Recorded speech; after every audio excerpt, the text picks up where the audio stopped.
नमस्कार दोस्तों, स्वागत है आपका अपने YouTube चैनल प्रवीण क्लासेस में। दोस्तों, हम लोग घटना चक्र में पूर्वालोकन करंट अफेयर्स की सीरीज चला रहे हैं, जिसमें 4 पार्ट तक हो चुके हैं।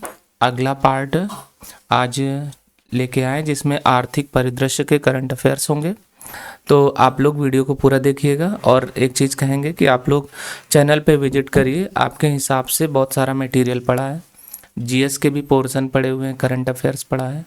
यहाँ पर ऑथेंटिक सोर्स से आपको जितना भी नोट्स हैं या करंट अफेयर्स या जीएस जो भी पार्ट हैं वो सारे हैं, आप वहाँ पर जाके चेक कर सकते हैं। वीडियो अच्छा लगे तो लाइक करिए, चैनल को सब्सक्राइब करिए और दोस्तों तक शेयर भी करिए। लेते हैं हम लोग पहला सवाल।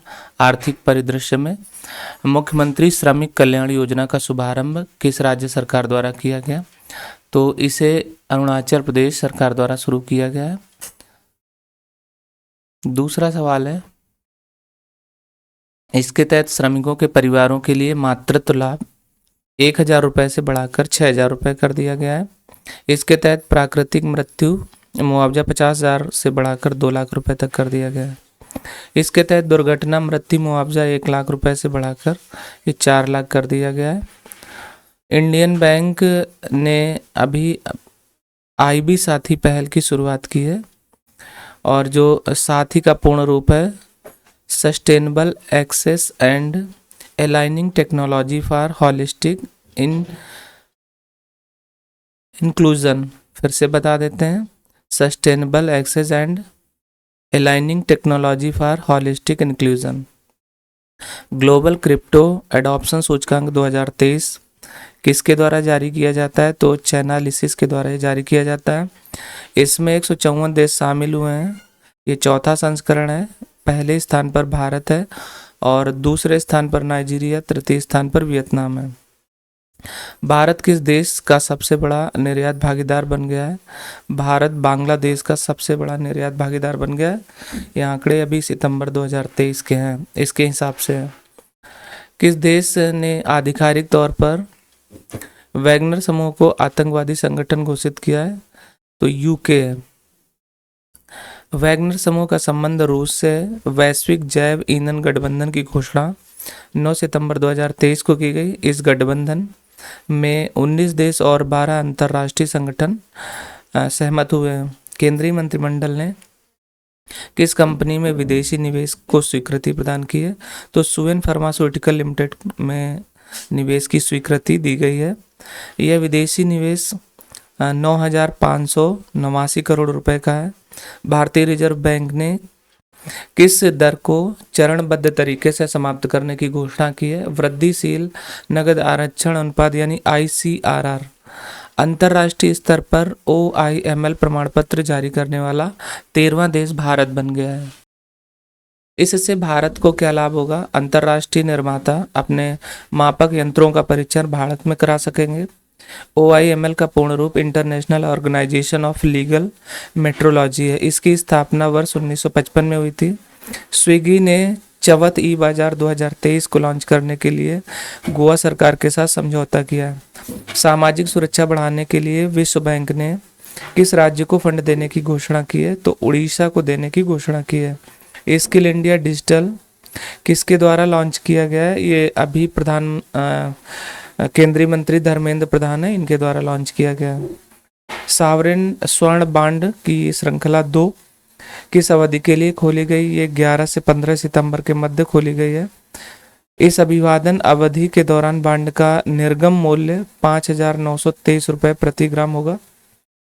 अगस्त 2023 में UPI लेनदेन की संख्या के आधार पर कितने रुपए का हो गया? तो ये 10 बिलियन से अधिक रुपए का हो गया। इसमें कितने रुपए का लेन देन हुआ है? तो 15.7 लाख करोड़ रुपए का लेन देन हुआ है।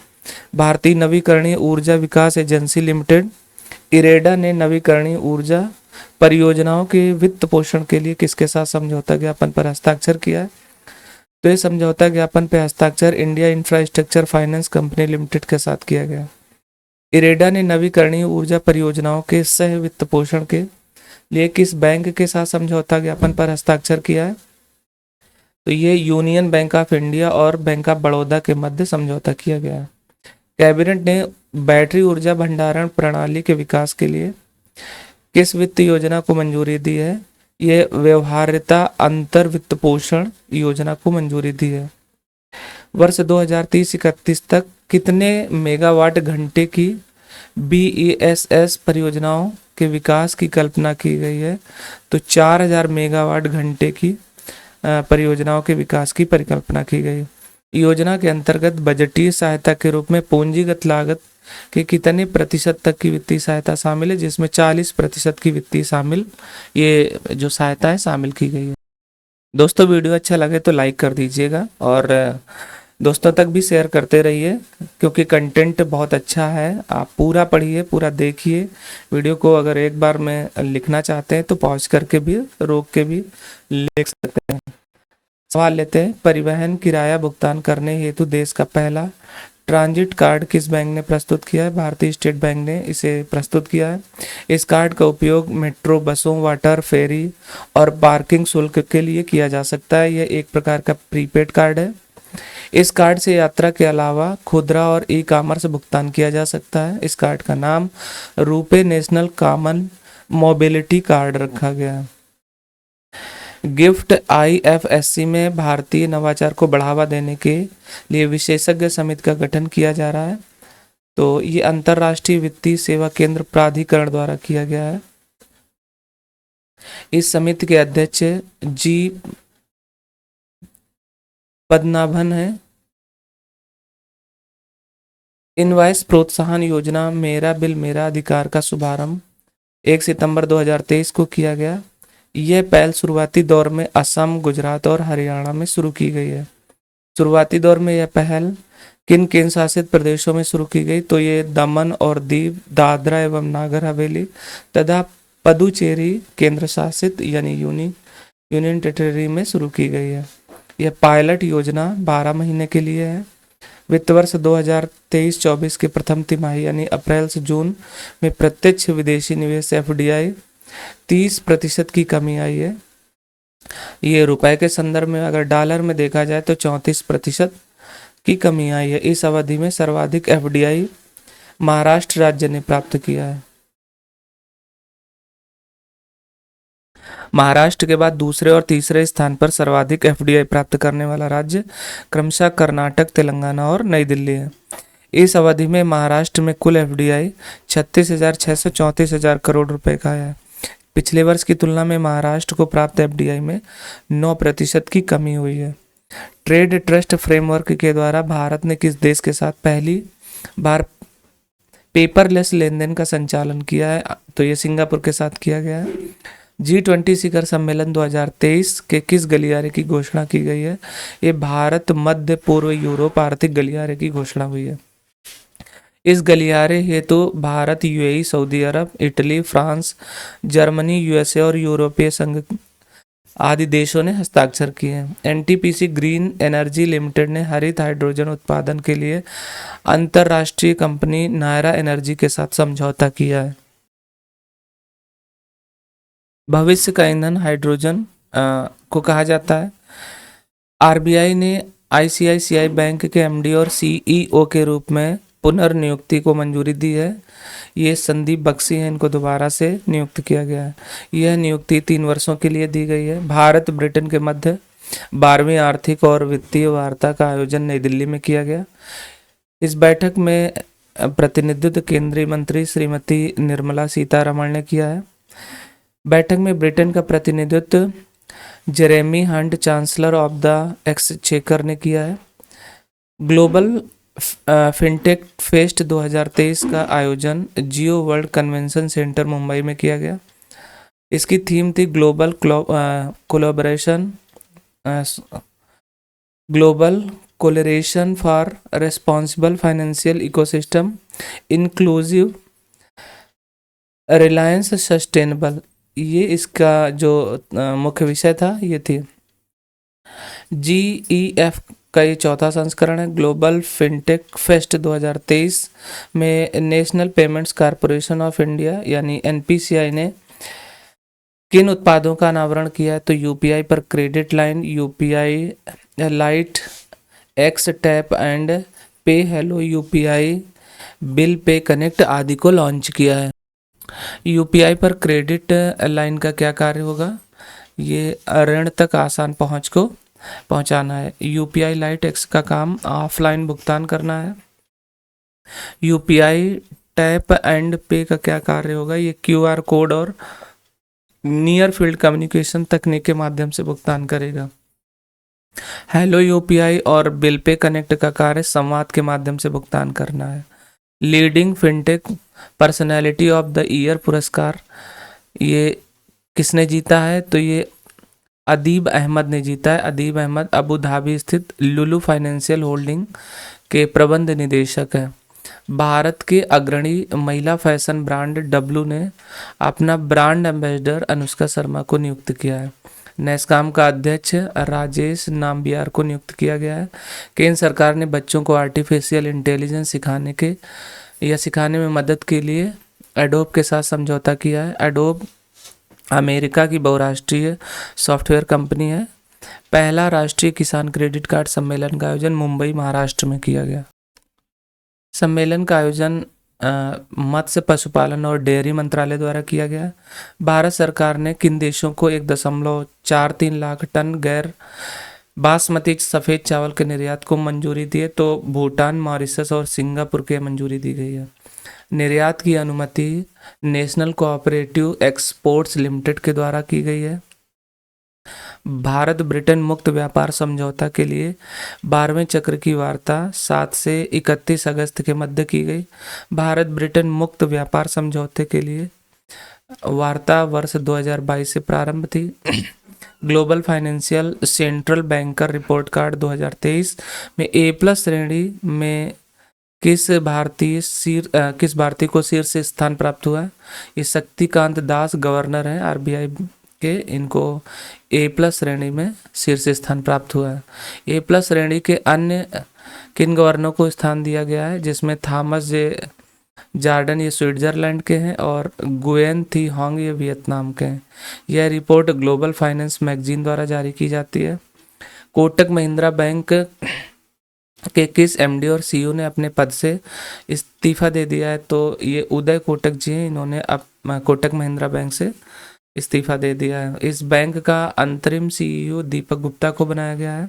इनका कार्यकाल 31 दिसंबर 2023 रहेगा। तत्काल चेकआउट के लिए रेजर पे ने किसके साथ साझेदारी की है? तो ट्रू कॉलर के साथ साझेदारी की गई। तत्काल चेकआउट के लिए रेजर पे ने ट्रू कॉलर के साथ साझेदारी की है।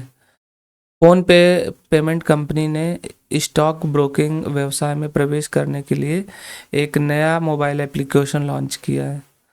इस एप्लीकेशन का नाम शेयर.मार्केट रखा गया है। किसके द्वारा सुरक्षित ऑनलाइन भुगतान के लिए ALTID समाधान लॉन्च किया गया है? तो मास्टर कार्ड के द्वारा इसे लॉन्च किया गया है। ALTID समाधान किस तरह के लेन देन से संबंधित है? ये गेस्ट चेकआउट लेन देन से संबंधित है। गेस्ट चेकआउट लेन देन ये ई-कॉमर्स प्लेटफॉर्म जैसे अमेजन, फ्लिपकार्ट आदि पर किया जाता है, जिसमें ग्राहक द्वारा बिना अकाउंट खोले खरीदारी करना होता है।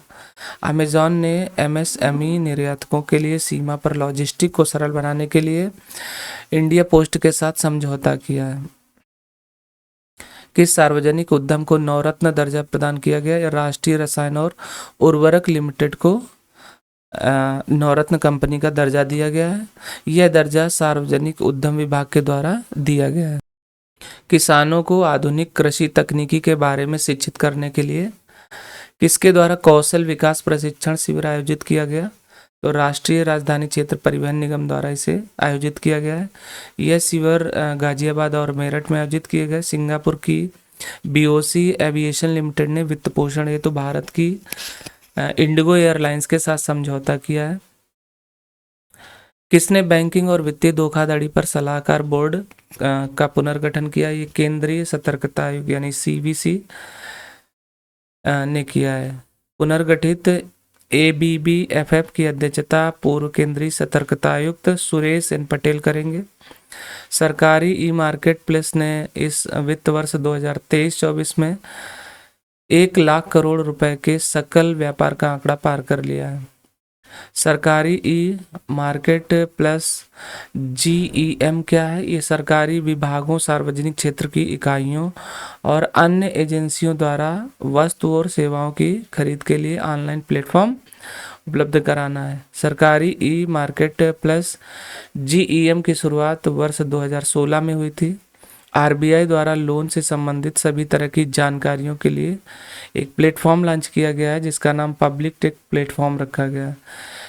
क्रिसिल ने वित्त वर्ष 2023-24 में भारत के लिए GDP वृद्धि का जो अनुमान लगाया है वो 6% का है। IRIS नामक मोबाइल ऐप को यस बैंक ने लॉन्च किया है। भारी उद्योग मंत्रालय ने किस कंपनी को PLIACC योजना के लिए स्वतंत्र अभियंता के रूप में नियुक्त किया? तो इंजीनियर्स इंडिया लिमिटेड कंपनी है जिसके लिए इसे नियुक्त किया गया है। PLIACC का विस्तृत रूप है production linked incentive scheme for advance chemistry cell. किस संस्था ने जियो फाइनेंशियल सर्विस में 6.66% हिस्सेदारी अधिग्रहण की है? तो ये LIC ने अधिग्रहण किया है। किस बैंक ने मैरियट इंटरनेशनल के साथ मिलकर भारत का पहला branded hotel credit card launch किया है? ये HDFC बैंक के साथ मिलकर मैरियट इंटरनेशनल ने ये ब्रांडेड होटल क्रेडिट कार्ड को लॉन्च किया है। लगभग एक वर्ष में यूनिकॉर्न स्टार्टअप बनने वाला भारतीय स्टार्टअप कौन सा है? जेप्टो। ये जेप्टो किराना स्टार्टअप है। यूनिकॉर्न स्टार्टअप 1 अरब अमेरिकी डॉलर मूल्य पाने वाले निजी स्टार्टअप होते हैं जिनकी मूल्य वैल्यू 1 अरब अमेरिकी डॉलर हो जाती है। वो स्टार्टअप यूनिकॉर्न में शामिल किए जाते हैं। केंद्रीय सरकार ने GST अनुपालन के लिए किस बिल ऐप को अपनाया है? तो लकी बिल ऐप को अपनाया है इसे केरल के द्वारा। इस ऐप को डिजिटल यूनिवर्सिटी केरल ने विकसित किया है। भारतीय रिजर्व बैंक ने इंटरनेट से वंचित इलाकों में ऑफलाइन भुगतान के लिए अधिकतम राशि 200 रुपये से बढ़ाकर 500 रुपये कर दी है। यह ऑफलाइन भुगतान UPI लाइट वॉलेट के जरिए किया जा रहा है। भारतीय प्रतिस्पर्धा आयोग ने भारतीय एयरटेल पर नियमों का पालन न करने के लिए 1 करोड़ रुपए का जुर्माना लगाया है। रिलायंस इंडस्ट्रीज ने युस्ता फैशन स्टोर का अनावरण किया है। केंद्र सरकार ने आंशिक रूप से उबले चावल पर कितने प्रतिशत निर्यात शुल्क लगाया? 20% का निर्यात शुल्क लगाया गया। किस बैंक ने ग्राहकों के लिए इनफिनिटी सेविंग अकाउंट का शुभारंभ किया? तो ये एक्सिस बैंक ने किया है। स्वराज ट्रैक्टर्स का ब्रांड एम्बेसडर महेंद्र सिंह धोनी को नियुक्त किया गया है। National payment corporation of India यानी NPCI द्वारा UPI सुरक्षा जागरूकता अभियान किस नाम से लॉन्च किया? UPI चलेगा 3.0 नाम से लॉन्च किया गया। इसका ये कौन सा संस्करण? ये तीसरा संस्करण है। इसका उद्देश्य सुरक्षित, आसान और त्वरित तरीके से UPI को बढ़ावा देना है। UPI चलेगा अभियान की शुरुआत वर्ष 2020 में की गई थी।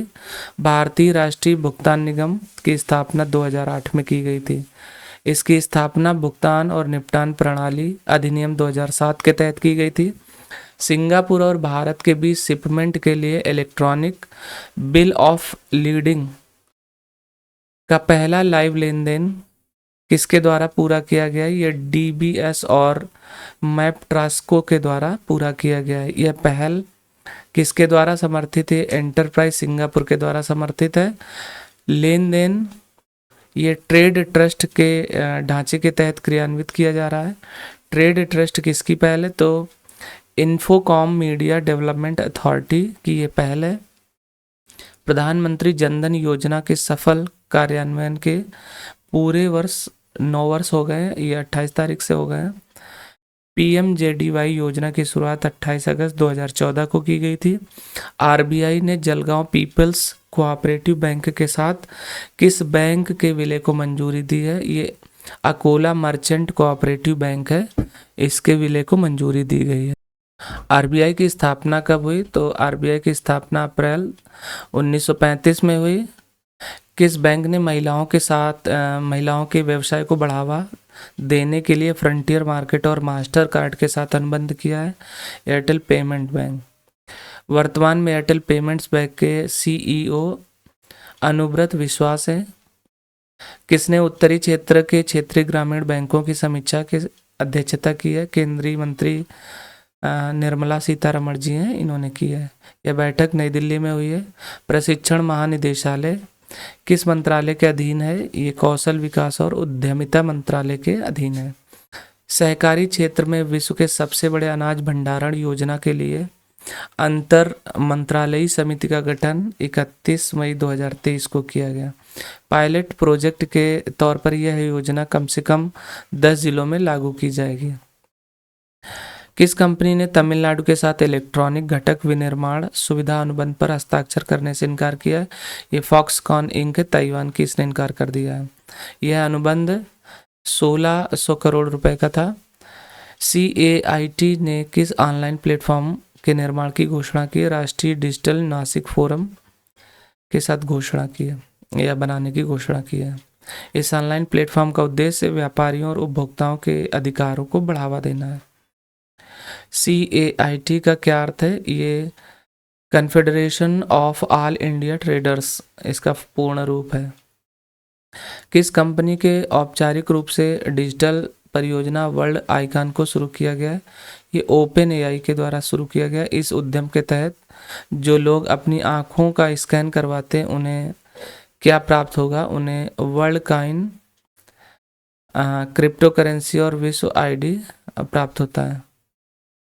व्यक्ति के आइरिस पैटर्न को स्कैन करके बायोमेट्रिक डेटा एकत्र करने के लिए किस उपकरण का प्रयोग किया जाता है? तो ये ओर्ब उपकरण होता है। ओपन AI के जो CEO हैं ये सैम ऑल्टमैन है। ऑनलाइन गेम, कैसीनो और घुड़दौड़ पर GST 1 अक्टूबर 2023 से लागू हो गई है। GST काउंसिल द्वारा ऑनलाइन गेमिंग पर 28% GST लगाने का प्रस्ताव रखा गया है।